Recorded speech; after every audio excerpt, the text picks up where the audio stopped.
Цревни инфекции го наполнија детското одделение во Штип. Екстремно високите температури деновиве удрија и по најмладите, па бројот на дечиња со стомачни проблеми од утринава постојано расте. Овие инфекции кај дечињата во последните неколку денови се значително почести, се јавуваат кај матичните лекари, а исто и кај нас на одделението. Тоа е заболување кое трае кратко време и во текот на ден или два веќе се смируваат симптомите.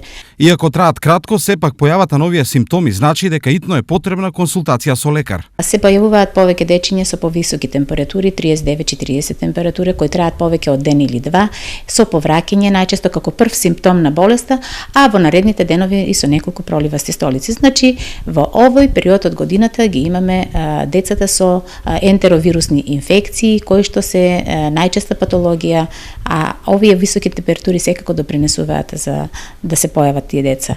Високите температури ќе продолжат и во наредните денови, па лекарите советуваат како најмладите да се заштитат од ваквиот тип заболувања. Мајките кои ги хранат своите деца, малите деца или доенчињата со свежо овоше, зеленчук или сокови, свежо припремени, дека овошјето и зеленчукот треба да бидат на посебен начин припремени, добро измиени, претходно полиени со вода, да одстаат 5 до 10 минути, а потоа измиени со млас од вода. Значи, сето она кое се консумира кај децата треба да биде добро измиено. Освен ова, тие препорачуваат децата да не бидат изложени на сонце во периодот од 11 до 17 часот, а при излегување надвор задолжително да носат капи и наочари за сонце.